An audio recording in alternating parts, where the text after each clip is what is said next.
الحمد لله الحمد لله كفى وسلام على عباده الذين اصطفى أما بعد فأعوذ بالله من الشيطان الرجيم بسم الله الرحمن الرحيم قال عيسى ابن مريم اللهم ربنا أنزل علينا اللهم ربنا أنزل علينا مائدة من السماء تكون لنا عيدا لأولنا وآخرنا وآية منك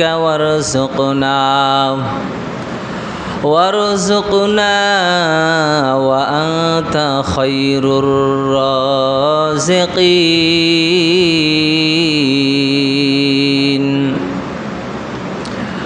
وعن عبد الله بن عمر رضي الله تعالى عنه قال كان رسول الله صلى الله عليه وآله وسلم وأبو بكر وعمر يصلون العيدين قبل الخطبة أو كما قال النبي عليه الصلاة والسلام صدق الله مولانا العظيم وصدق رسوله النبي الأمي الكريم ونحن على ذلك من الشاهدين والشاكرين والذاكرين والحمد لله رب العالمين. আল্লাহ পাকের দরবারে লাখ কোটি শুকর ও সুজুদ যে মহান আল্লাহ রব্বুল আলামিন আমাদেরকে আজকে এই সিরাজ সম্মেলনে এসে কিছু কোরআন এবং হাদিসের কথা বলার জন্য এবং শুনবার জন্য তৌফিক দিয়েছেন। এজন্য আমরা অন্তরের অন্তঃস্থল থেকে শুকরিয়া আদায় করি আলহামদুলিল্লাহ। সম্মানিত উপস্থিতি, আপনাদের জনসাধারণের উপস্থিতিতে আলহামদুলিল্লাহ আমি অনেক খুশি হয়েছি।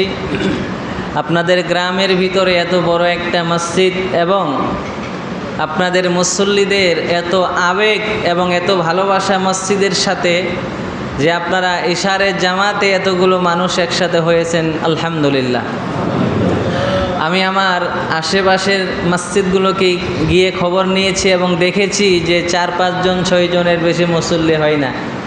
আলহামদুলিল্লাহ আপনাদের এই উপস্থিতিতে অনেক খুশি হয়েছি। তো আজকে আমাদের নবীজির জন্মদিনকে কেন্দ্র করে কিছু গুরুত্বপূর্ণ আলোচনা করব ইনশাআল্লাহ তাআলা। তবে আপনারা যদি ধৈর্য সহকারে এবং আমাকে সময় দেন তাহলে আমি আপনাদের সামনে বিষয়টা ফুটিয়ে তুলতে পারবো ইনশাআল্লাহ তাআলা। আপনাদের হাতে 40-45টা মিনিট সময় হবে তো ইনশাআল্লাহ। আর যদি বিরক্ত মনে করেন তাহলে আমি 10 মিনিটে গুছাই দিতে পারবো। আর যদি বলেন হুজুর 1 ঘন্টার মধ্যে গুছান, আলহামদুলিল্লাহ খুবই সুন্দরভাবে গুছাইতে পারবো। বয়ানের অনেকেই অনেক ধরনের বয়ান পছন্দ করে, বিশেষ করে আমাদের গ্রাম অঞ্চলগুলোতে একটু সুরেলা কণ্ঠে বয়ান করলে মানুষ বেশি মহব্বত করে। আবার শহরের দিকে নর্মাল ভয়েসে আলোচনা করলে বয়ানটা মানুষ বেশি ভালোবাসে। যেহেতু আমি গ্রাম অঞ্চলে আসছি, ইনশাআল্লাহ কিছু জায়গায় সুরেলা কণ্ঠে বয়ান করব, আবার কিছু জায়গায় নর্মাল ভয়েসে কথা বলার চেষ্টা করব। সকলেই শুনবেন তো ইনশাআল্লাহ। সম্মানিত উপস্থিতি, নবীজি সাল্লাল্লাহু আলাইহি ওয়াসাল্লামের জীবনটা নিয়ে 2টা অংশ আছে। বলেন কয়টা অংশ? 2টা অংশ। একটা হলো নবীজির কাউলান নবুওয়াত আর একটা হলো বাদান নবুওয়াত। নবীজির নবুওয়াতের পূর্বের জীবন একটা, আর নবুওয়াত নবী হওয়ার পরের জীবন আর একটা। যদি সঠিকভাবে বুঝাইতে চাই, নবীজির জন্ম আর নবীজির সিরাত দুইটা ভিন্ন জিনিস। নবীজির জন্ম মানে যেই সময় যেই দিন নবীজি জন্মগ্রহণ করেছেন সেই দিনটাকে বলা হয় নবীজির জন্ম। আর বাকি 63 বছর নবীজি হায়াতে ছিলেন, 63 বছর যা যা করেছেন পুরাটাই হলো নবীজির সিরাত। বলেন আমার সাথে, নবী যখন জন্মগ্রহণ করছেন এই জন্মটাই শুধু নবীজির জন্মের ভিতরে সীমাবদ্ধ। বাকি 63 বছর হায়াতে ছিলেন এটা পুরাটাই কি নবীজির সিরাত। আমরা যেভাবে নবীজির জন্মকে বিশ্বাস করি মানি, নবীর সিরাতকেও আমরা ততটুকু গুরুত্ব সহকারে মানি। কিন্তু একদল লোক আছে তারা নবীজির জন্মকে নিয়ে বিদআতে লিপ্ত হয়ে যায়, নবীজির সিরাতের গুরুত্ব তাদের কাছে থাকে না। নবীজির জন্ম নিয়ে অনেক অনুষ্ঠান করে, অথচ নবীজির 63 বছরে নবীজির হাজারো সুন্নত আছে, সেগুলো মানার কোনো খবর তাদের থাকে না। এরকম লোক আমাদের সমাজে আছে না নাই? ইনশাল্লাহ আজকে আমি আপনাদের সামনে নবীজির সিরাত নিয়ে, মাহে রবিউল আউয়াল মাস নিয়ে গুরুত্বপূর্ণ 8টা তথ্য দিয়ে আজকের আলোচনা সমাপ্তি করব। কয়টা তথ্য বলেন? 1 নাম্বার তথ্য হলো ঈদ অর্থ কী। 2 নাম্বার তথ্য ইসলামে ঈদ বলতে কি বুঝায়। 3 নাম্বার তথ্য মিলাদুন নবী অর্থ কী। 4 নাম্বার তথ্য নবীজির জন্মবার কবে, কী বারে নবীজি জন্মগ্রহণ করেছেন। 5 নাম্বার তথ্য নবীজি কয় তারিখে জন্মগ্রহণ করেছেন। 6 নাম্বার তথ্য নবীজির জন্মকে কেন্দ্র করে বিভিন্ন ধরনের অনুষ্ঠান কবে থেকে শুরু হলো। 7 নাম্বার তথ্য নবীজির জন্মদিনে নবীজি কি করতেন। 8 নাম্বার তথ্য নবীজির জন্মদিনকে কেন্দ্র করে বিদআত নিষিদ্ধ। কয়টা হলো? 1 নাম্বার কি বলেন? 1 নাম্বার ঈদ অর্থ কী। 8টার মধ্যে 1 নাম্বার কি? ঈদ অর্থ কী? আপনারা জানেন ঈদ মানে কি? ঈদ মানে আনন্দ, ঈদ মানে উৎসব। এবং এই ঈদের কথা আল্লাহ তাআলা কুরআনুল কারিমে উল্লেখ করেছেন। সুবহানাল্লাহ। কুরআনের 114 সূরার একটি সূরার নাম সূরাতুল মায়েদা। নাম কি? সূরাতুল মায়েদা। সূরা মায়েদার 113 নম্বর আয়াত। কয় নাম্বার? আল্লাহ তাআলা কুরআনুল কারিমে সূরা মায়েদার 113 নম্বর আয়াতে বলেন, قال عيسى ابن مريم اللهم ربنا أنزل علينا مائدة من السماء। পয়গম্বর ঈসা আলাইহিস সালাতু ওয়াস সালাম তার উম্মতকে যখন আল্লাহর দিকে দাওয়াত দেওয়া শুরু করল, আল্লাহর দিকে যখন আহ্বান করা শুরু করলেন, ঈসা নবীর উম্মতেরা পয়গম্বর ঈসাকে বলেন, আল্লাহ, পয়গম্বর মুসা আলাইহিস সালামকে দেখেছি তার উম্মতের জন্য আসমান থেকে মান্না সালওয়া নিয়ে আসতো। শুনেছেন ঘটনা? পয়গম্বর মুসা আলাইহিস সালাম তার উম্মতের জন্য আসমান থেকে মান্না সালওয়ার ব্যবস্থা করেছেন। ও পয়গম্বর ঈসা, আপনি যদি সত্য নবী হয়ে থাকেন তাহলে আপনিও আমাদের জন্য আসমান থেকে জান্নাতি খাবারের ব্যবস্থা করে দেন। এই কথা বলার পর পয়গম্বর ঈসা আল্লাহর কাছে দোয়া করলেন, হে মালিক, আল্লাহুম্মা রব্বানা আনজিল আলাইনা মাইদাতাম মিনাস সামা। ও আল্লাহ, আসমান থেকে আমাদের জন্য দস্তারখানা ভর্তি খাবার পাঠাইয়া দেন। আমার উম্মত জান্নাতি খাবার খেতে চাই, আমার উম্মতের জন্য জান্নাতের খাবারের ব্যবস্থা করে দেন। তাকুনু লানা ঈদান লিআউয়ালিনা ওয়া আখিরিনা। ও দয়ার মালিক, যদি আসমান থেকে খানার ব্যবস্থা করে দেন, আমাদের পূর্ববর্তী এবং পরবর্তী যত মানুষ আছে সবাই খুশি হয়ে যাবে। বলেন না সুবহানাল্লাহ।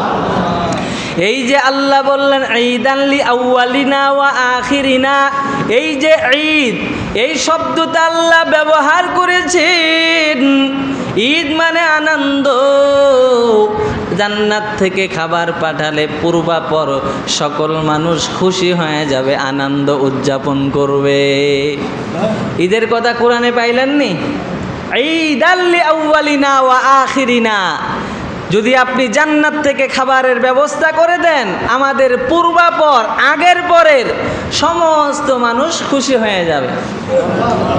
শুধু তাই নয়, ওয়া আয়াতাম মিনকা, আল্লাহ এটা আপনার নিদর্শনের অন্তর্ভুক্ত হয়ে যাবে। ওয়ারযুকনা, আল্লাহ আমাদের জন্য রিজিকের ব্যবস্থা করে দেন।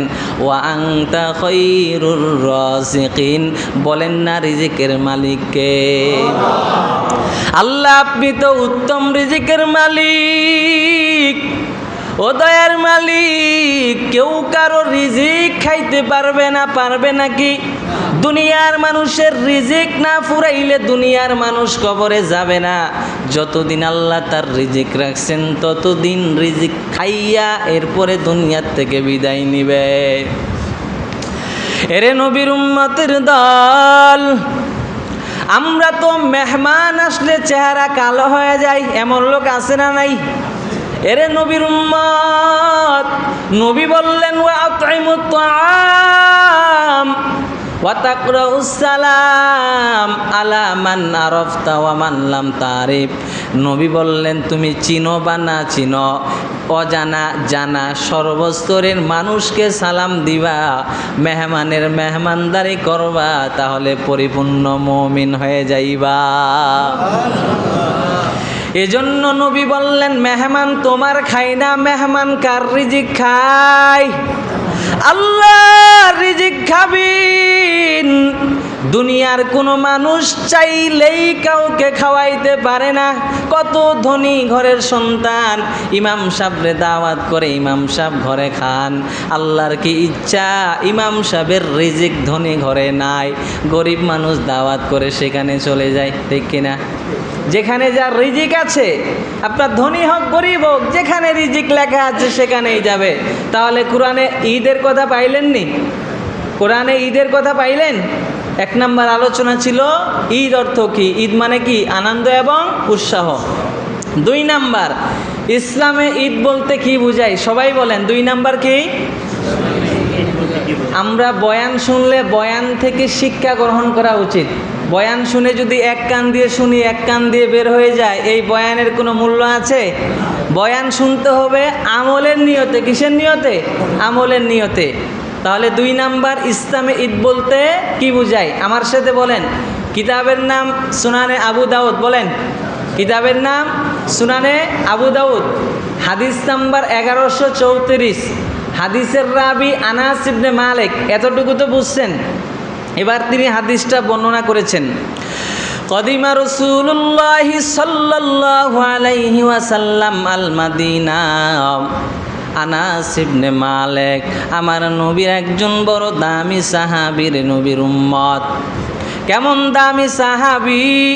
এই নবীর সাহাবী আনাস হাদিস বর্ণনা করার পর তিনি জানাইয়া দেয়, কদিমা রাসূলুল্লাহি সাল্লাল্লাহু আলাইহি ওয়াসাল্লাম আল মাদিনা। আমার নবী যখন মক্কা মা বাবার মাতৃভূমি জন্মভূমি সারিয়া যখন মদিনায় যায়, মক্কাতে আমার নবী থাকতে পারে নাই। আবু জাহেল, উতবা আর সাইবা বেঈমানগুলো আমার নবীরে মক্কাতে থাকতে দেয় নাই। আল্লাহর অর্ডার হয়ে গেল, নবী আমার আপনি মদিনায় চলে যান, মক্কা থেকে মদিনায় হিজরত করেন। নবী আমার দুঃখ ভরা মন নিয়ে, ব্যথা বেদনা ক্লান্ত শরীর নিয়ে যখন নবী আমার মক্কা থেকে মদিনায় যায়, মদিনায় যাওয়ার পর নবী আমার তাকাইয়া দেখেন, ওয়ালাহুম ইয়াউমান ইয়ালআবুনা ফীহিমা ফিল জাহিলিয়া। নবী যখন মদিনায় গেলেন, মদিনার মানুষ 2 দিন আনন্দ উদযাপন করে। বলেন কয়দিন? মদিনার মানুষ 2টা বিশেষ দিন আনন্দ উদযাপন করতেছেন। নবী আমার মদিনায় ঢোকার পর মদিনার মানুষদের ডাক দেয়া কয়, মদিনার মানুষ এই বিশেষ দুইটা দিনে তোমরা কি করো, এত আনন্দ উদযাপন কেন? ফাকালা মা হাদানিল ইয়াউমান, ও মদিনার মানুষ তোমরা এই দুইটা দিনকে কেন উৎসবের কারণ বানাইলা? ক্বালু, মদিনার মানুষ কয় রে নবী, কুন্না নালআবু ফীহিমা ফিল জাহিলিয়া, ও নবী আমার জাহিলি যুগে, আগের যুগে যখন ইসলাম ছিল না, এই আগের যুগে আমরা এই দুইটা দিন গান বাজনা আনন্দর সময় কাটাইতাম। কি বললেন নবী আমার? এই দুই দিন আমরা আনন্দ করতাম, নাচ গান করতাম। ফাকালা রাসূলুল্লাহ সাল্লাল্লাহু আলাইহি ওয়াসাল্লাম, ইন্নাল্লাহা ক্বাদ আবদালাকুম বিহিমা খায়রাম মিনহুমা ইয়াউমাল আযহা ওয়া ইয়াউমাল ফিতর। এবার নবী আমার জানা দেয় রে মদিনার মানুষ, আল্লাহ রব্বুল আলামিন তোমাদেরকে আগের দুই দিনের চেয়ে উত্তম দুইটা দিন দান করেছেন। বলেন না, একটা দিনের নাম হলো ইয়াউমাল আযহা, ঈদুল আজহার দিন, আর একটা দিনের নাম হলো ইয়াউমাল ফিতর। সুবহানাল্লাহ। দুই দিন তোমরা আনন্দ উদযাপন করছো, আর আমার আল্লাহ তোমাদের দুইটা দামি দিন দিয়েছেন। একটার নাম ঈদুল আজহা, কুরবানির ঈদ, আর একটার নাম হলো ঈদুল ফিতর। এর নবীর উম্মত মদিনায় যাওয়ার পর আল্লাহ পাক আমাদেরকে দুইটা কুরসম দিন থেকে উত্তম দুইটা দিন দান করেছেন। বলেন না আমাদের ঈদ কয়টা? আজকে মুসলমান দলে দলে দলে দলে ভাগ হয়ে গেল। কেউ আট্রসি, কেউ খাজা বাবা, কেউ আরো কত কি করে কি করে না। আর একদল মানুষ তো দুই ঈদের জায়গায় তিন ঈদ বানায়া দিল। কয় ঈদ? এরা বলে সকল ঈদের সেরা ঈদ ঈদে মিলাদুন নবী। যে ঈদ আমার নবী পালন করেন নাই, সাহাবা একরাম পালন করেন নাই, আইম্মায়ে মুস্তাহিদিন পালন করেন নাই, তুমি তিন ঈদ কথাই পাইলা? জবাব দাও। যেই ঈদ নবী করে নাই সেই ঈদ আমরাও করব না। যেই ঈদ সাহাবা একরাম পালন করেন নাই সেই ঈদ আমরাও করব না। এমন কোনো আমল আমার নবী করে নাই যেই আমল নবী আমার সাহাবা একরামদের জানাই নাই। নবী যা আমল করতেন তাৎক্ষণিক সাহাবা একরামকে জানায়া দিতেন। নবী আমার কোনো আমল গোপন রাখতেন না। যদি ইসলামের তিনটা ঈদের কথা বলা হয়তো নবী কি গোপন রাখতেননি? কথা বলেন না কেন? ইসলামে যদি তিনটা ঈদ হইতো নবী গোপন রাখতেন নাকি? ইসলামে দুইটা ঈদ, এতে কোনো সন্দেহ নাই রে ভাই। দুই ঈদ পালন করো, নবীর সুন্নত মানো। নবীর সুন্নত যদি না মানো, নবীর সুন্নত না মানিয়া যদি কবরে যাও, কবরে আযাব শুরু হয়ে যাবে। দুনিয়ার সামান্য গরম সইতে পারো না রে ভাই, ফ্যানের বাতাস যদি কাজ না হয় এসি লাগাইয়া দাও। আর কবরে এমন ভয়ঙ্কর জায়গা, যেই কবরে দরজা নাই, জানালা নাই, পাখার কোনো ব্যবস্থা নাই রে বাবা। দুনিয়ার সামান্য রৌদ্রের তাপ তুমি সইতে পারো না রে ভাই।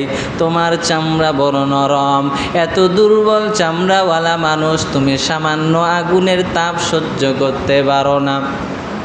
দুপুরবেলা যখন সূর্যের তাপ এত গরম, বান্দা তুই রোদ্রে দাঁড়াইতে পারো নাই, গাছের নিচে দৌড়াও।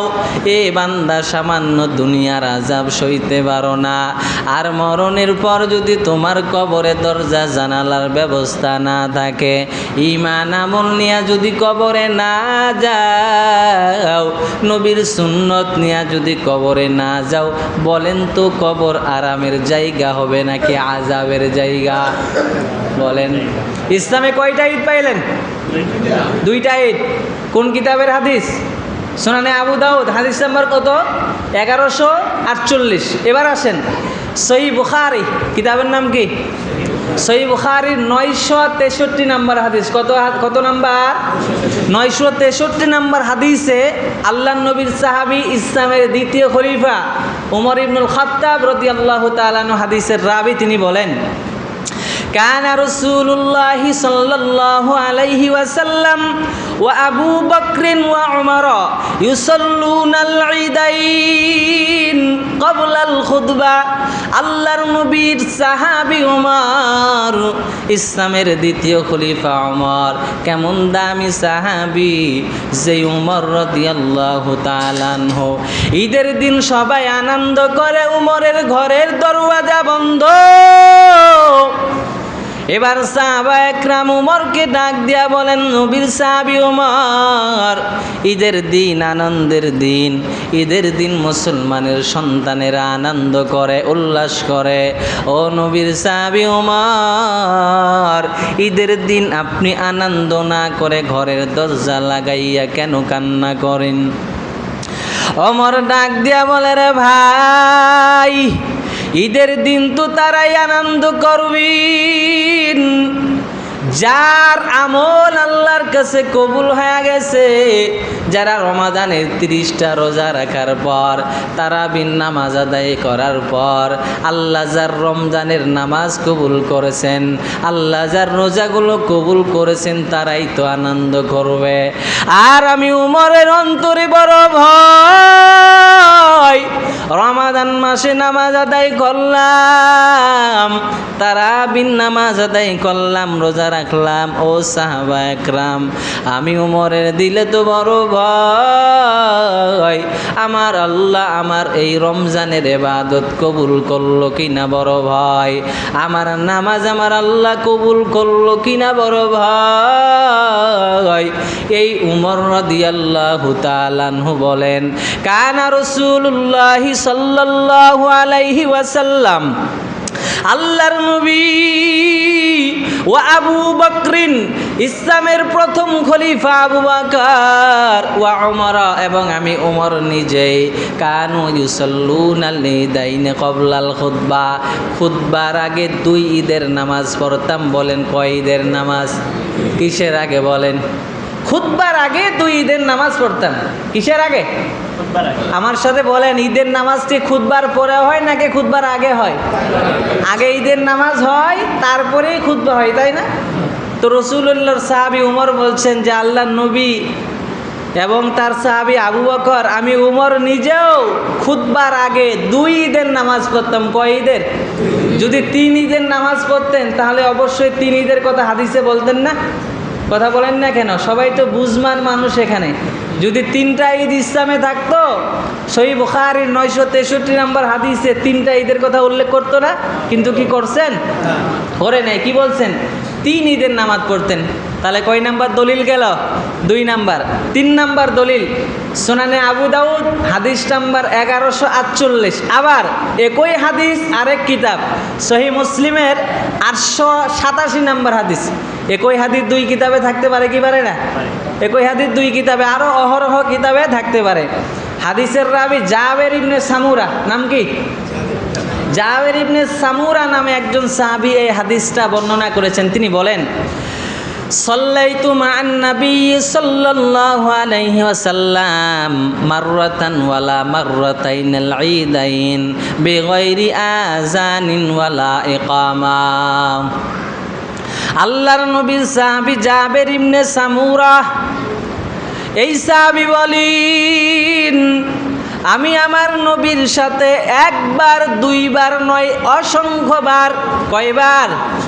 1 বার 2 বার নয়, অসংখ্যবার ঈদের নামাজ পড়েছি। 2 ঈদের নামাজ। বলেন না কয় ঈদের নামাজ? 1 বার 2 বার নয়, শত শতবার, অসংখ্যবার অসংখ্যবার 2 ঈদের নামাজ পড়েছি। বেগয়রি আযানিন ওয়ালা ইকামা, ঈদের নামাজে কোনো আজানও দেওয়া লাগবে না, কোনো ইকামতও দেওয়া লাগবে না। কয় ঈদের নামাজ? 2 ঈদের নামাজ পড়েছেন। 1 বার 2 বার? একবার দুইবার নাকি অসংখ্যবার? যেই আমলটা অসংখ্যবার পাওয়া যায় এটা কি দুর্বল নাকি সবল? বলেন না কেন? যে আমলটা অসংখ্যবার একাধিকবার হাদিসে আছে এই আমলটা কখনো দুর্বল হতে পারে না। কয় নাম্বার গেল? 2 নাম্বার। 3 নাম্বার আলোচনা। আর আর 6টা বলতে পারবো তো? সময় আছে তো? হ্যাঁ, আর 6টা বলতে হবে। 3 নাম্বার, মিলাদুন নবী অর্থ কি বলেন? 3 নাম্বার কি? মিলাদুন নবী মানে নবীর জন্ম। বলেন, মিলাদুন নবী মানে কি? মিলাদ এই শব্দের অর্থ হলো সারা পৃথিবীর মানুষের জন্ম। মিলাদুন নবী যখন নবীর সাথে যখন এটাকে লাগিয়ে দেওয়া হয়েছে তার মানে নবীজির জন্ম। আমি যদি বলি যে আব্দুল্লাহর মিলাদ হয়েছে, মানে কার?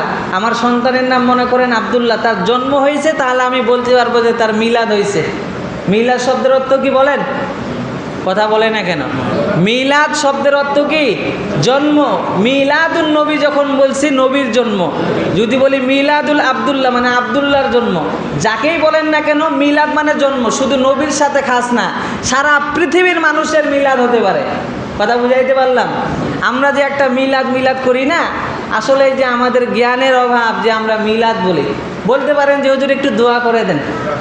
আচ্ছা, এই যে মসজিদের সভাপতি নাকি ইনি যদি আমাকে বলেন যে হুজুর একটু মিলাদ করে দেন তো, আমি যদি জিজ্ঞাসা করি যে আপনার ঘরে কি নতুন অতিথির আগমন হয়েছে, তিনি বললেন আস্তাগফিরুল্লাহ, আমি তো মিলাদ করতে চাই, আমার বাবা মারা গেছে এই জন্য। তো মিলাদ শব্দের অর্থ তো জন্ম হওয়া, নতুন অতিথির আগমন হওয়া। আপনি যদি আপনার বাবার জন্য মিলাদ করেন, মিলাদ বলতে হয় না, বলতে হয় বাবার জন্য দোয়া করেন। কি বলতে হয়? দোয়া। কারণ মিলাদ মানে কি? জন্ম। এটা তো আগের থেকে চলে আসছে, আগে থেকে আমরা শুনে আসছি, তাই না? এখন যদি আপনারা বলেন, কষ্ট হচ্ছে আপনাদের? এখন যদি আপনারা বলেন যে হুজুররা নতুন নতুন হাদিস পায় কোথায়? একবার বলে মিলাদ নাই, একবার বলে দোয়া নাই, একবার বলে এটা নাই, এত হাদিস পায় কোথায়? আরে ভাই, নবীজি 6 লক্ষর বেশি হাদিস রেখে গেছেন, আপনি কয়টা হাদিস জানেন? যদি বলি তো 6টা হাদিসও বলতে পারবেন না। হুজুররা হাদিস নিয়ে গবেষণা করছে, এলেম অর্জন করছে। কথায় বুখারিতে কয় হাজার, 6000-এর বেশি হাদিস, তিরমিজি, আবু দাউদ, নাসাই, কত কিতাবে হুজুররা হাজার হাজার হাদিস পড়ে। আপনারা তো আর হাদিস জানেন না, এতগুলো জানেন? আপনারা 6টার বেশি 7 নম্বর হাদিস বললেই পেজ লাগবে। কথা বলে না কেন? আপনার 6টা হাদিস জানা আছে, আমি যদি 7 নম্বর হাদিস বলি আপনার কাছে এটা নতুন মনে হবে, তাই না? এজন্য মিলাদ মানে হলো নবীর জন্ম। আমরা যদি আমাদের মা বাবা কারো নামে দোয়া করাইতে চাই তাহলে কি বলতে হবে? যে হুজুর আমার বাবা মারা গেছে, আমার বাবার জন্য একটু দোয়া করে দিয়ে। মিলাদ বলবেন না? বলা যাবে না। মিলাদ মানে কি? জন্ম। কয় নাম্বার গেল বলেন? 3 নাম্বার। 4 নাম্বার আসেন, নবীজির জন্মবার কবে? কি বারে নবীজি জন্মগ্রহণ করেছেন আপনারা জানেন? সোমবারে। আচ্ছা, যাক, চমৎকার কথা বলেছেন। কিতাবের নাম মুসনাদে আহমদ। বলেন, কিতাবের নাম কি? খণ্ড নাম্বার 4। কয় নাম্বার খণ্ড? 4 নাম্বার খণ্ড। পৃষ্ঠা নাম্বার 172। বলেন কয় নাম্বার? 172। হাদিসের রাবি আব্দুল্লাহ ইবনে আব্বাস। রাবি কে বলেন? আব্দুল্লাহ ইবনে আব্বাস। তিনি এই হাদিসটা বর্ণনা করেছেন। উলিদা রাসূলুল্লাহ সাল্লাল্লাহু আলাইহি ওয়াসাল্লাম ইয়াউমাল ইসনাইন। নবীজির সাহাবী আব্দুল্লাহ ইবনে আব্বাস বলেন, আমার নবী রহমাতাল লিল আলামিন সোমবার দিন জন্মগ্রহণ করেছেন। ওয়া খরাজা মিন মক্কাতা মুহাজিরান ইলাল মাদিনা। আর আমার নবী যেদিন মক্কা নিজের মাতৃভূমি জন্মভূমি ছেড়ে মদিনায় যান, সেই দিনটাও ছিল সোমবারের দিন। সুবহানাল্লাহ। সোমবারের দিন আমার নবী জন্মগ্রহণ করেছেন।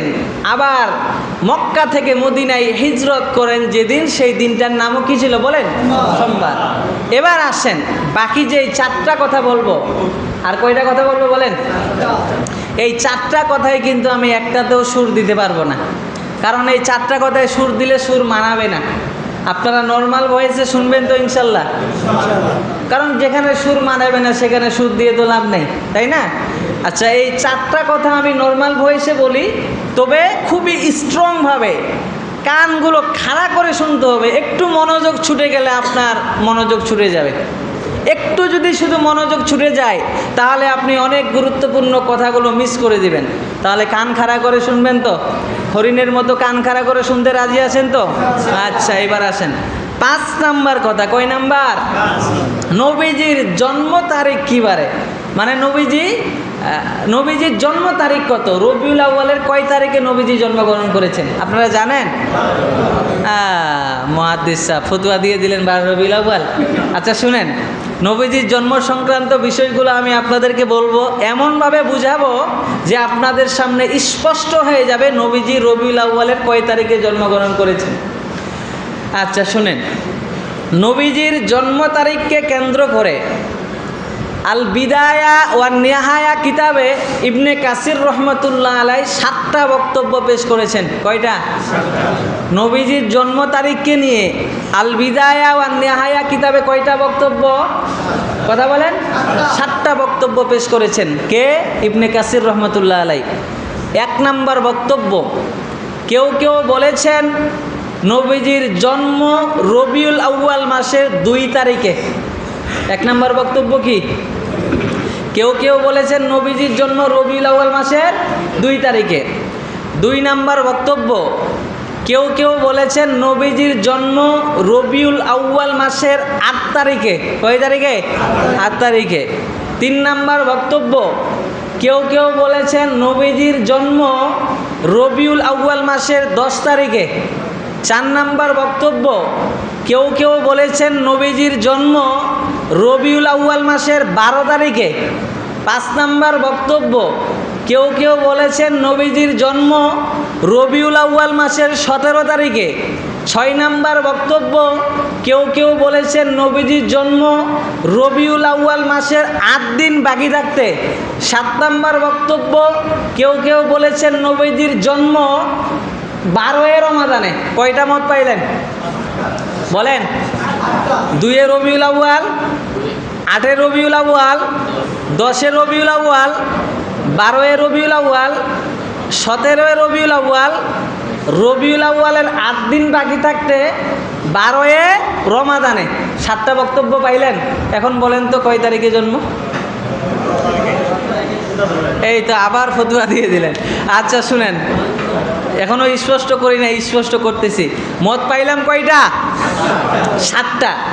এই 7টা বক্তব্যের ভিতরে ইবনে কাসির রহমতুল্লাহ আলাই 4টা বক্তব্যকে দুর্বল প্রমাণ করে। কয়টা?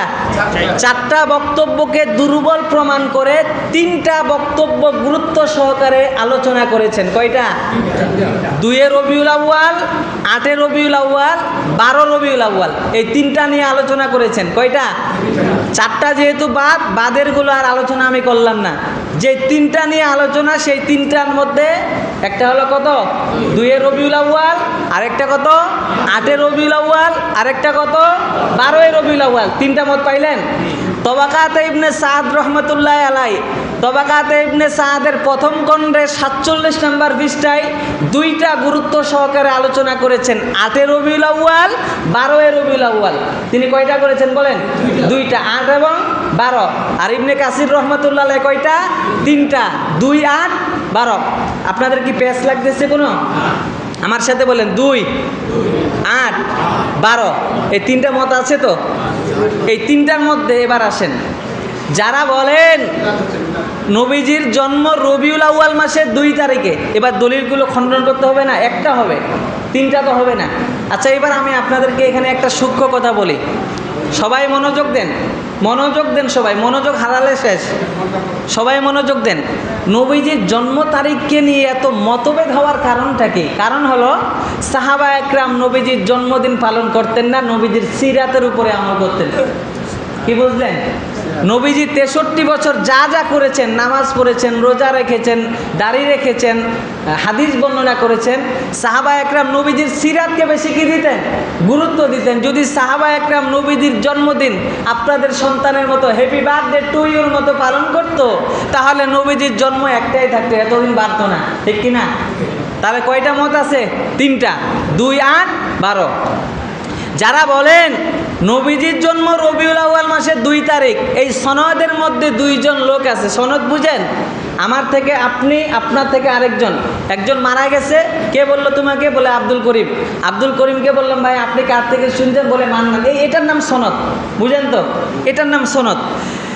তাহলে যারা বলেন নবীর জন্ম 2 রবিউল আউয়াল, এই সনদের মধ্যে কয়জন লোক আছে বলেন? 2 জন। একজনের নাম ওয়াকিদি আর একজনের নাম আবু মাশর। একজনের নাম কি? ওয়াকিদি, আরেকজনের নাম আবু মাশর। ওয়াকিদি ছাত্র, আবু মাশর শিক্ষক। ছাত্র শিক্ষক তো বুঝেন, মাস্টার আর ছাত্র তো বুঝেন। মাস্টারকে বলেন আবু মাশর, ছাত্রকে বলেন ওয়াকিদি। ওয়াকিদি হাদিসটা বয়ান করছেন কার থেকে? মাস্টার আবু মাশর থেকে। আবু মাশর বলেন উলিদা রাসূলুল্লাহ সাল্লাল্লাহু আলাইহি ওয়াসাল্লাম ইয়াউমাল ইসনাইন লি লাইলাতাইন খলাতা মিন রবিউল আউয়াল। তিনি বলেন আল্লাহর নবী রবিউল আউয়াল মাসের 2 তারিখে সোমবার দিনে জন্মগ্রহণ করেছেন। কয় তারিখে জন্মগ্রহণ করেছেন বলেন? 2 তারিখে। পাইলেন একটা মত। এবার আসেন এদের থেকে হাদিস নেওয়া যাবে কি না। ইবনে হাজার আসকালানী রহমতুল্লাহ আলাই এই 2 জন ব্যক্তির ব্যাপারে মন্তব্য করে বলেছেন, যিনি ছাত্র, এই ছাত্রর ব্যাপারে বলেন মাতরুকু মাসিয়াতি ইলমিহি, ছাত্রের প্রচুর এলেম আছে কিন্তু তারপরেও তিনি পরিত্যাজ্য, তার থেকে হাদিস গ্রহণ করা যাবে না, কারণ সে উল্টাপাল্টা করে। কি করে? উল্টাপাল্টা করে। আর উস্তাদ হাদিস বর্ণনার ক্ষেত্রে জয়ীফ, দুর্বল। তাহলে এই সনদে এই 2 জন লোক আছে, উস্তাদও দুর্বল, ছাত্র উল্টাপাল্টা করে, তাহলে এদের থেকে হাদিস নেওয়া যাবে না। তাহলে যারা বলেন নবীজির জন্ম রবিউল আউয়ালের 2 তারিখে, এটা নিতান্তই দুর্বল বর্ণনা, এটা গ্রহণ করা যাবে না। তাহলে 2 তারিখের বর্ণনাটাও দুর্বল হয়ে গেল, থাকলো কয়টা? 2টা। 8 রবিউল আউয়াল, আরেকটা কত? 12 রবিউল আউয়াল। এখন এই 2টার কোনটা, এটা জানা দরকার নাই। আসেন, যারা বলেন নবীজির জন্ম 8 রবিউল আউয়াল, এই সনদের মধ্যে যিনি বর্ণনা করেছেন তার নাম ইমামুল মাগাজি ইবনে ইসহাক রহমতুল্লাহ আলাইহি। নাম কি বলেন? ইমামুল মাগাজি ইবনে ইসহাক রহমতুল্লাহ আলাইহি। তিনি বলেন নবীজির জন্ম রবিউল আউয়াল মাসের 8 তারিখে। উলিদা রাসূলুল্লাহ সাল্লাল্লাহু আলাইহি ওয়াসাল্লাম আমাল ফিল আলাম তারা কাইফা ফাআলা রাব্বুকা বিআসহাবিল ফিল। তিনি বলেন যে বছর হস্তি বাহিনীর ঘটনা সংঘটিত হয় সে বছরেই আমাদের নবী জন্মগ্রহণ করেছেন। হস্তি বাহিনীর ঘটনা বুঝেন? হস্তি বাহিনীর ঘটনা মানে বাদশাহ আব্রাহা যখন বাইতুল্লাহকে ধ্বংস করার জন্য হাতি নিয়ে গেছিল, হাতি মনে আছে আপনাদের? আল্লাহ পাক যে ওই যে আবাবিল পাখি দ্বারা এই আব্রাহা বাদশাহ এবং তার দলবলকে ধ্বংস করে দিয়েছেন, আলাম তারা সূরা ফিলের মধ্যে আছে। আপনারা সবাই জানেন তো বা শুনছেন তো? আচ্ছা, আমি এই ঘটনা আর বলবো না। তাহলে সারা পৃথিবীর আলেম উলামা এ ব্যাপারে একমত, আমাদের নবী সেই বছর জন্মগ্রহণ করছেন যেই বছর হস্তি বাহিনীর ঘটনাটা সংঘটিত হয়। এখন আমি আপনাদেরকে একটা সূক্ষ্ম কথা বলি, হস্তি বাহিনীর ঘটনাটা কখন ঘটে? হস্তি বাহিনীর ঘটনার 50 দিন পরে আমাদের নবী জন্মগ্রহণ করছেন। কয়দিন পরে? সবাই বলেন। হস্তি বাহিনীর ঘটনা যখন সংঘটিত হয়, এই ঘটনার পর থেকে 50 দিন পরে আমাদের নবী দুনিয়াতে আগমন করেছেন। এখন কথা হলো হস্তি বাহিনীর ঘটনাটা কখন সংঘটিত হয়? হস্তি বাহিনীর ঘটনা সংঘটিত হয় মুহররম মাসের 13 দিন বাকি থাকতে। বলেন মুহররম মাসের কয়দিন বাকি থাকতে? আরবি মাস সমূহের নাম যারা জানেন, আমি 3 মাসের নাম বলবো শুধু, বাকি 12টা বলার সময় নেই। 1 নম্বর মাসের নাম মুহররম, 2 নম্বর মাসের নাম সফর, 3 নম্বর মাসের নাম আমাদের কাঙ্ক্ষিত মাস মাহে রবিউল আউয়াল। এই মাসেই নবীজি জন্মগ্রহণ করেছেন। আমি যেহেতু বর্তমান 8 তারিখের কথা বলছি, কয় তারিখের? 2, 8, 12 না, আমি আপাতত কয় তারিখের আলোচনা করছি? 8 তারিখের। তাহলে হস্তি বাহিনীর ঘটনার কয়দিন পরে? 50 দিন পরে। তাহলে মুহররম মাসের 13 দিন বাকি থাকতে হস্তি বাহিনীর ঘটনা সংঘটিত হয়। মুহররম মাসের 13 দিন, সফর মাসের পুরা 30 দিন। 30 আর 13 কত? 43। মুহররম, সফর, রবিউল আউয়াল মাসের 7 দিন দিয়ে কত হয়? 50। 8 নম্বর দিনে নবীর জন্ম, তাহলে 50 দিন হলো। অথবা আপনি যদি বলেন যে ওদের সফর মাসের আমি 29 দিন নিব, তাহলে 29 আর 13 কত? 42। আর 8 নম্বর দিনে কত হলো? 50 দিন হচ্ছে কি হয় না? তাহলে এবার আমার সাথে বলেন বিচক্ষণ, বলেন বিচক্ষণ, বিদগ্ধ, মুহাক্কিক, গবেষক, আলেমদের নিকট নবীজির জন্ম রবিউল আউয়াল মাসের 8 তারিখ, এটাই বিশুদ্ধ। এটাই কি? বিশুদ্ধ। বিশুদ্ধ আর প্রসিদ্ধ কখনো এক হতে পারে না। আমাদের সমাজে 12 রবিউল আউয়াল প্রসিদ্ধ হয়ে গেছে, আসলে বিশুদ্ধ কয় তারিখ? 8 তারিখ। আমাদের নবীর জন্ম 8 তারিখ, এটাই বিশুদ্ধ, কিন্তু আমাদের সমাজে প্রসিদ্ধ কি বলে ওটার নাম, প্রচার হয়ে গেছে যে নবীর জন্ম কয় তারিখে? 12, কিন্তু ইতিহাস আসলে কয় তারিখ সঠিক? 8 তারিখ। তাহলে 12 তারিখের মতটা আর বাদ দিব কেন? এটাও বিস্তারিত জানেন, 12 তারিখের মতটা কিভাবে কি হলো জানবেন কি না? আচ্ছা, কষ্ট হচ্ছে আপনাদের? আচ্ছা আসেন, 12 তারিখের মত যারা বলেন নবীর জন্ম রবিউল আউয়াল মাসের 12 তারিখে, এই সনদের মধ্যে 2 জন লোক আছে। কয়জন? একজনের নাম হলো আফফান ইবনে মুসলিম, তিনি হলেন ছাত্র। শিক্ষকের নাম সাইদ ইবনে মিনা, তিনি উস্তাদ। তার উস্তাদ নবীজির 2 জন সাহাবী জাবের এবং আব্দুল্লাহ ইবনে আব্বাস রাদিয়াল্লাহু তাআলা আনহুমা। বলেন আমার সাথে, ছাত্রের নাম কি? আফফান ইবনে মুসলিম, উস্তাদের নাম সাইদ ইবনে মিনা। তিনি হাদিস বর্ণনা করেছেন নবীজির 2 জন সাহাবী জাবের এবং আব্দুল্লাহ ইবনে আব্বাস থেকে। আল্লাহর নবীর 2 জন সাহাবী জাবের এবং আব্দুল্লাহ ইবনে আব্বাস রাদিয়াল্লাহু তাআলা আনহু বলেন, উলিদা রাসূলুল্লাহি সাল্লাল্লাহু আলাইহি ওয়াসাল্লাম ইয়াউমাল ইসনাইন আস-সানি মিন শাহরি রবিউল আউয়াল। আল্লাহর নবীর 2 সাহাবী জাবের এবং আব্দুল্লাহ ইবনে আব্বাস বলেন যে আল্লাহর নবী সাল্লাল্লাহু আলাইহি ওয়াসাল্লাম রবিউল আউয়াল মাসের 12 তারিখ সোমবার দিন জন্মগ্রহণ করেছেন। এটা কে বলেছেন? নবীজির 2 জন সাহাবী। তাদের থেকে হাদিস নিয়েছেন কে? সাইদ ইবনে মিনা। সাইদ ইবনে মিনা থেকে হাদিস নিয়েছেন তার ছাত্র আফফান ইবনে মুসলিম। এখন আসেন, এখন আসল কথা হলো যে এরা 2 জন, এদের থেকে হাদিস নেওয়া যাবে কিনা জানার দরকার আছে না নাই? সাইদ ইবনে মিনা এবং আফফান ইবনে মুসলিম এরা আসলেই কি ছাত্র উস্তাদ না? ছাত্র আর উস্তাদ কিনা এটা আমাদেরকে একটু দেখতে হবে। তাহলে এবার আসেন, সাইদ ইবনে মিনা যিনি উস্তাদ, মাস্টার, বুঝেন তো, মাস্টার আর ছাত্র ছোট বড় হয় কি হয় না? যে গুরু মাস্টার সে বড় না, ছাত্র তো ছোট হয়। আচ্ছা এবার বুঝেন, যিনি মাস্টার ছিলেন তার নাম সাইদ ইবনে মিনা, তার মৃত্যু হলো 110 হিজরি। বলেন কয় হিজরি? 110 হিজরি। আর ছাত্র যিনি ছিলেন আফফান ইবনে মুসলিম, তার জন্মই হয়েছে 134 হিজরি। কি বুঝলেন? কিছু বুঝলেন আপনারা? উস্তাদের মৃত্যু যদি 110 হিজরি হয়, ছাত্রের জন্ম যদি 134 হিজরি হয়, তাহলে উস্তাদ আর ছাত্রের মানে উস্তাদ মরার 24 বছর পর ছাত্র জন্ম হয়, তাহলে ছাত্র আর উস্তাদ হয় কিভাবে? এরা কিছু বুঝছেন আমার কথা? আফফান ইবনে মুসলিমের সাইদ ইবনে মিনার যদি মৃত্যু 110 হিজরি হয়, আর ছাত্র আফফান ইবনে মুসলিম তার জন্মই যদি হয় 134 হিজরি, তাহলে এরা কখনো ছাত্র উস্তাদ হওয়া সম্ভব? এরা যেমন ছাত্র আর উস্তাদ হওয়া সম্ভব না, এজন্য এটাকে বলা হয় হাদিসে মুনকাতে। আর হাদিসে মুনকাতে মানে বিচ্ছিন্ন হাদিস। বিচ্ছিন্ন হাদিস কখনো দলিল হিসাবে গ্রহণযোগ্য হতে পারে না। তাহলে নবীর জন্ম 8 তারিখে, এটাই হলো বিশুদ্ধ, আর 12 তারিখেরটা প্রসিদ্ধ। কি বুঝলেন? 12 তারিখেরটা আমাদের মাঝে প্রসিদ্ধ হয়ে গেছে, কিন্তু সঠিক কোনটা বলেন? সঠিকটা জানলেন তো? তাহলে নবীজির জন্ম তারিখ নিয়ে কয়টা মত পাইলেন? 7টা মত পাইলাম। 7টার মধ্যে 4টা একান্তই দুর্বল, বাকি 3টা নিয়ে আলোচনা। 2এরটাও দুর্বল গেল, 8এরটা থাকলো, 12টাও দুর্বল। তাহলে বিশুদ্ধ কোনটা বলেন? 8 রবিউল আউয়াল। তাহলে এই কয় নাম্বার গেল বলেন? 5 নাম্বার। আর 3টা বলার সময় দিবেন না শেষ করে দিব? বলেন, বলবো? আচ্ছা আসেন, 10 মিনিট দেব সর্বোচ্চ, হবে তো? 6 নাম্বার আলোচনা। 6 নাম্বার আলোচনা হলো নবীজির জন্মদিনকে কেন্দ্র করে বিভিন্ন ধরনের অনুষ্ঠান কবে থেকে শুরু হলো জানার দরকার আছে না নাই? এই যে ঈদে মিলাদুন্নবী নামে 3য় একটা ঈদ বের হলো, আরও বিভিন্ন ধরনের যেগুলো ঘটনা সংঘটিত হয়েছে, এটা কবে থেকে শুরু হলো? এবার আমার সাথে বলেন। 604 হিজরি। কয় হিজরি? 604 হিজরিতে। এগুলো কিন্তু খুবই শিক্ষণীয় আলোচনা। যদি মনে রাখতে পারেন আপনারা অনেক কিছু এগুলো থেকে শিখতে পারবেন। 604 হিজরি। বলেন ইরাকের প্রসিদ্ধ শহর, বলেন ইরাকের প্রসিদ্ধ শহর, সেই শহরের নাম মসুল। এই শহরের প্রধানমন্ত্রীর নাম আবু সাইদ মুজাফফর কাউকারি। বলেন এই শহরের প্রধানমন্ত্রীর নাম কি? আবু সাইদ মুজাফফর কাউকারি। তিনি যখন দেখলেন যে আমার ব্যাপারে জনগণের অনীহা হয়ে গেছে, জনগণ এখন আমাকে চাই না, আমি এখন ইসলামকে সাইনবোর্ড হিসাবে ব্যবহার করতে চাই।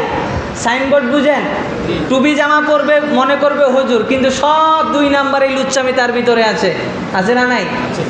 জুতাচোর কখনো মুসল্লি হয়, মুসল্লি কখনো জুতাচোর হয় না। আর জুতাচোর মুসল্লির সাজে, বুঝেন কথা?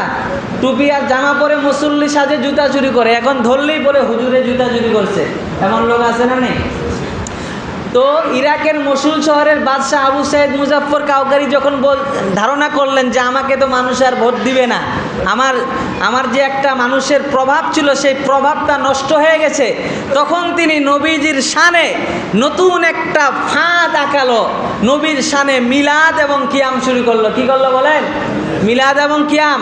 নবীজির প্রসিদ্ধ জন্ম তারিখ, বিশুদ্ধ না, বিশুদ্ধ কয় তারিখ? 8 তারিখ। প্রসিদ্ধ কয় তারিখ? 12 তারিখ। নবীজির প্রসিদ্ধ জন্ম তারিখ 12 রবিউল আউয়ালকে কেন্দ্র করে সর্বপ্রথম 604 হিজরিতে বিভিন্ন ধরনের আনুষ্ঠানিকতার মাধ্যমে তিনি নবীজির জন্মদিনকে পালন করার সূচনা করেছেন। কে বলেন? আবু সাইদ মুজাফফর কাউকারি। এবং তিনি এই অনুষ্ঠানটা যে হুজুর দ্বারা, যে আলেম দ্বারা করেছেন তার নাম আবুল খত্তাব উমর ইবনে দেহিয়া। বলেন কি নাম? সেই বেদাতি আলেমের নাম কি বলেন?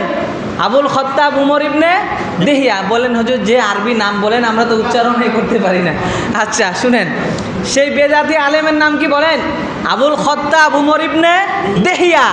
এই বেদাতি আলেম সম্পর্কে ইবনে হাজার আসকালানি রহমতুল্লাহ আলাই বলেছেন, কাসরাতুল ওয়াকিয়াতি ফিল আইম্মা ওয়াস সালাফি মিনাল উলামা। এই আবুল খত্তাব উমর ইবনে দেহিয়া বেদাতি আলেম ভবিষ্যৎ প্রজন্মের যারা বিগত আলেম উলামা ছিল তাদের ব্যাপারে ভয়ঙ্কর কথাবার্তা বলতো, উস্কানিমূলক বাজে কথাবার্তা বলতো। কে বলতো বলেন? বেদাতি আলেম আবুল খত্তাব উমর ইবনে দেহিয়া। খবিসুল লিসান, মুখের ভাষা জঘন্য খারাপ ছিল, মানুষকে খারাপ ভাষায় গালুগালাজ করত। শাদীদুল কিবির, অত্যন্ত অহংকারী একজন মানুষ ছিলেন, প্রচণ্ড অহংকারী একজন মানুষ ছিলেন। মুতাহাবেনা, অলস টাইপের একজন মানুষ ছিলেন। বলেন 604 হিজরিতে ঈদে মিলাদুন নবীর আনুষ্ঠানিকতা শুরু করেছেন কোন বাদশাহ বলেন? আবু সাইদ মুজাফফর কাউকারি। কোন আলেমের মাধ্যমে? আবুল খত্তাব উমর ইবনে দেহিয়ার মাধ্যমে। কয় নাম্বার আলোচনা গেল বলেন? কি বুঝলেন? 604 হিজরির আগে কোনো ধরনের ঈদে মিলাদুন নবী নামে কোনো ঈদ ছিল না। 604 ঈদের আগে কোনো ধরনের ঈদে মিলাদুন নবী নামে কোনো কি ছিল না? ঈদ ছিল না। যেটা সাহাবা একরাম করে নাই, যেটা নবীর জামানায় ছিল না, নিঃসন্দেহে সেটা বিদআত। বলেন, যেটা নবী করে নাই, নবীর সাহাবারা করে নাই, নিঃসন্দেহে সেই আমলটা কি বলেন? বিদআত। তাহলে ঈদ আমাদের সমাজে কয়টা বলেন? 2টা। যারা তৃতীয় ঈদকে নিজের আশেক হিসাবে দাবি করে এরা ভ্রান্ত মতবাদে আছে।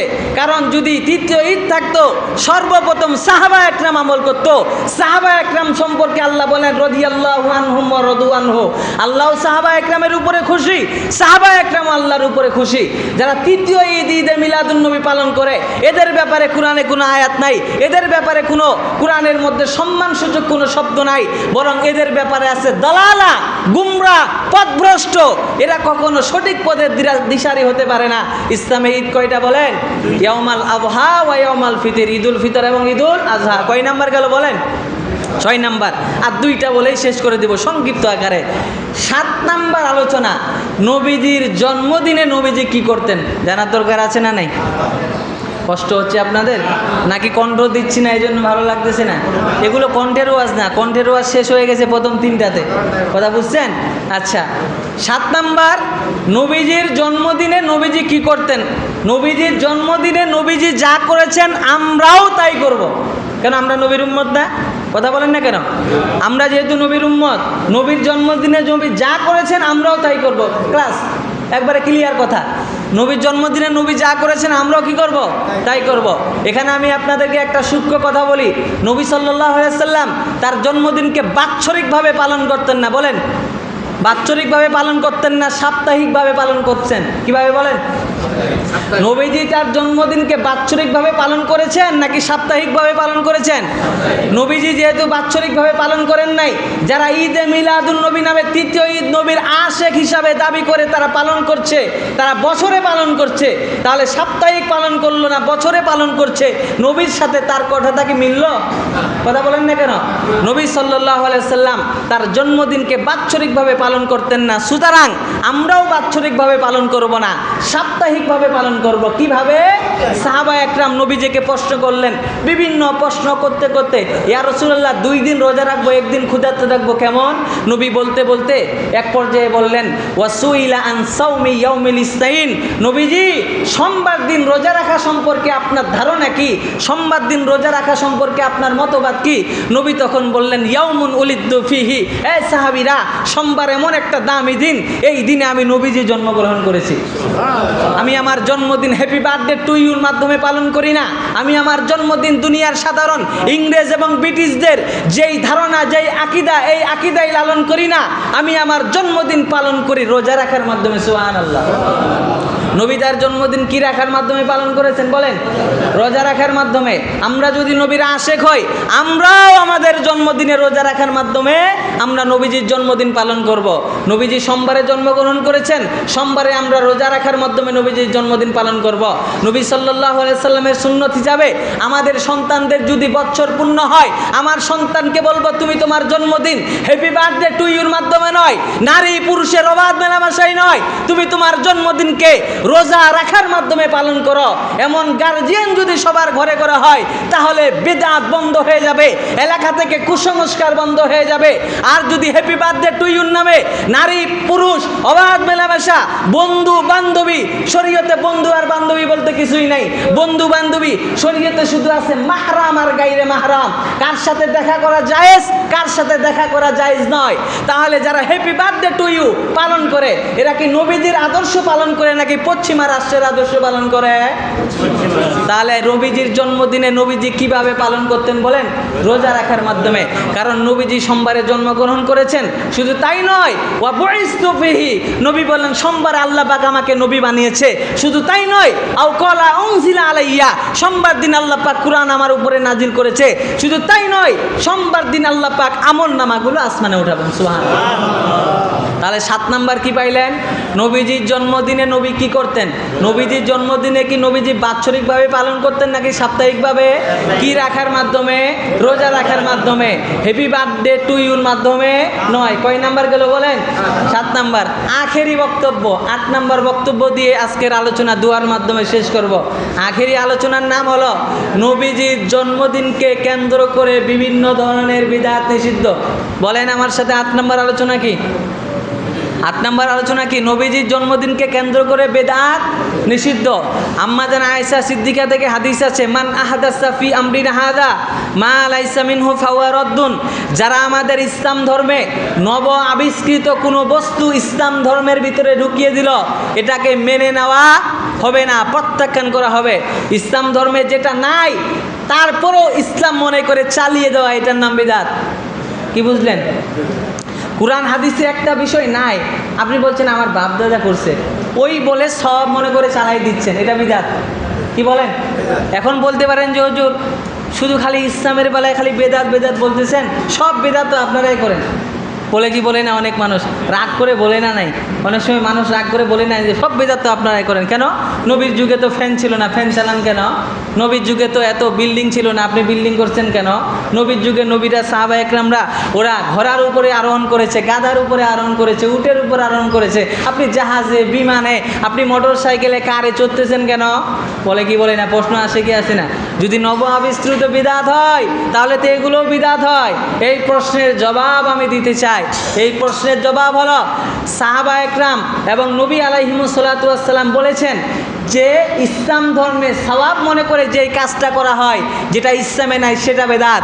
আমরা ফ্যানের বাতাস খাই ইবাদত মনে করে নাকি রাহাত প্রশান্তির জন্য? বলেন প্রশান্তির জন্য। আমরা কি কখনো বলেছি যে ফ্যানের বাতাস খাওয়া ওয়াজিব, সুতরাং কারেন্ট না থাকলে নামাজে দাঁড়া যাবে না, কারেন্ট আসুক ফ্যানের বাতাস খাওয়া যেহেতু ওয়াজিব, আগে ওয়াজিব আদায় করতে হবে তারপর নামাজে দাঁড়াবো। ওয়াজিব না আদায় করলে নামাজে দাঁড়াইতে আমরা চাই না। একটা ওয়াজিব ছুটলে নামাজ হবে? ইচ্ছাকৃত যদি ছেড়ে দেয় নামাজটাই হবে না, আর ভুলে দিলে তাও সহসিদ্ধা দিতে হবে। কি বলেন? কারেন্ট নাই তো সবাই জানে, কেন নামাজে দাঁড়াবো? তাহলে বোঝা গেল ফ্যান ব্যবহার করে ইবাদত মনে করে না, প্রশান্তির জন্য। সাইকেল, মোটর সাইকেল চালাই সওয়াব হবে এজন্য না, একটু শরীরটা ভালো লাগবে, হেঁটে হেঁটে যাব, ঘেমে যাব। কি বলেন?